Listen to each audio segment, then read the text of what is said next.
Bună ziua, dragii mei! Eu sunt Stella Ivan. Bine ați venit din nou pe canalul meu. Astăzi voi încerca să fac din nou o rețetă, cum vă spun de fiecare dată, ușoară, cu puține ingrediente, să nu stăm foarte mult în bucătărie și bună în același timp. Dragii mei, înainte de a începe cu această rețetă, o să vă rog din nou să nu uitați de like, de distribuirea acestui video, de comentarii. Așa cum v-am mai spus și în alte dăți, am nevoie de vizualizări. Vizualizările însemnând să te uiți de la început la final, pentru că dacă vă uitați doar foarte puțin și vedeți rețeta și nu vă mai interesează restul, foarte mult nu mă ajutați.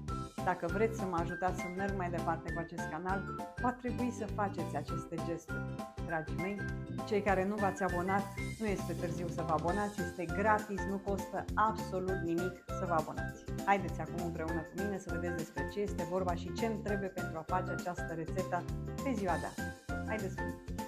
Acestea sunt o parte din ingredientele care îmi trebuie pentru prăjitura de astăzi, și anume 150 de grame de unt, 100 de grame de zahăr, un ou, 30 de grame de cacao, 30 de grame de iaurt, 120 de grame de făină, un pic de sare, 5 grame de praf de copt și un pic de esență de vanilie.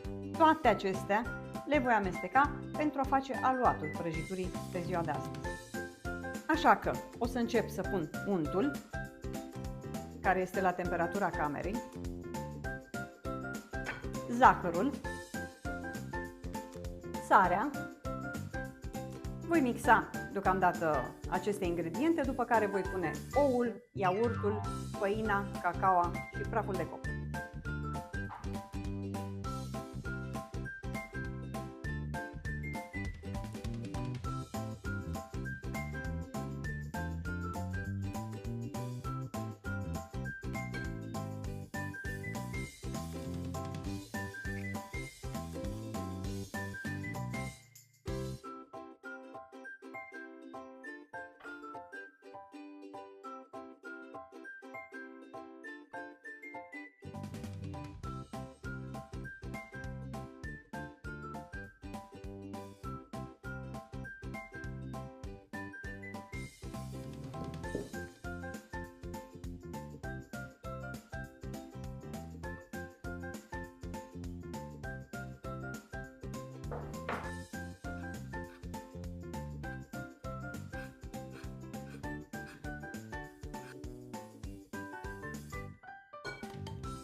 Și asta este tot, dragii mei. După cum am spus, se amestecă toate ingredientele și devine o pastă un pic mai grosuță, cum se vede. Nu este un pan din acela mai lichid. Este mai grosuț. O să-l pun în tavă. Știți și voi, tava mea de 20 pe 30. V-am spus, nu fac mai mult pentru că suntem două persoane în casă și așa că nu are rost să fac foarte mult.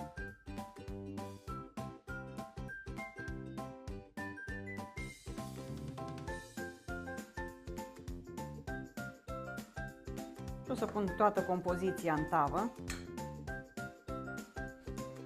O să întind peste tot uniform.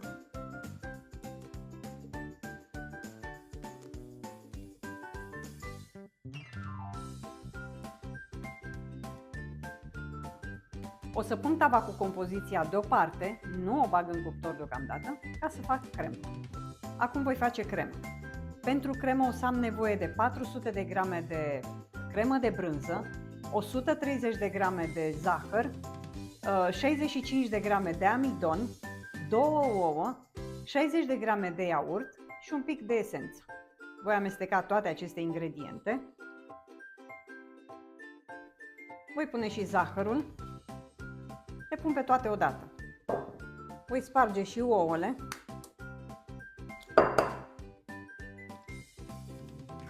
Pun și iaurtul.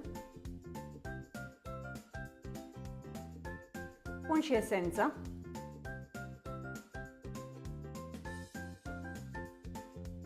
și o să mixez foarte puțin toate acestea, după care pun și amidon.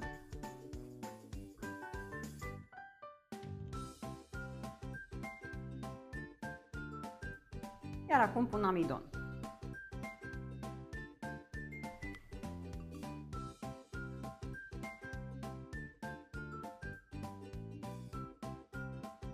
Asta a fost totul și cu crema. Așa arată, destul de lichidă. Acum am aici tava cu compoziția. Aici am câteva fructe din compot și anume piersici, un pic de struguri, câteva feliuțe de cireșe, pere.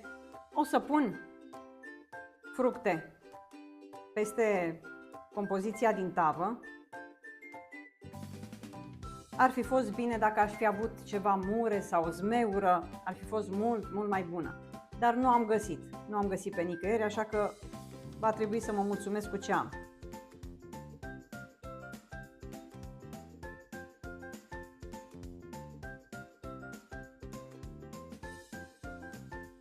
Am pus destule fructe, așa arată, iar acum o să vin cu crema pe deasupra.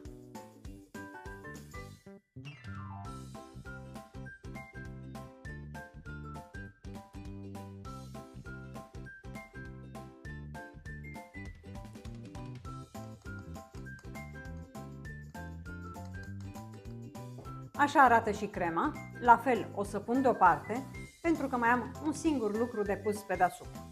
Am ajuns aproape la final și aici am 30 de grame de zahăr, 10 grame de cacao, 50 de grame de făină și 30 de grame de unt. Voi pune toate aceste ingrediente, făina, cu untul, cu zahărul și cacao și voi amesteca totul.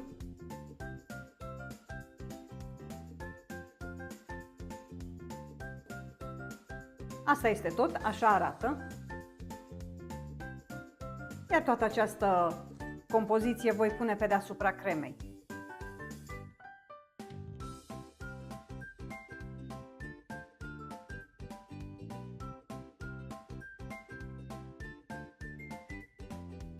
O să bag tava la cuptor pentru 40-45 de minute la 180 de grade, iar noi ne vedem în câteva momente.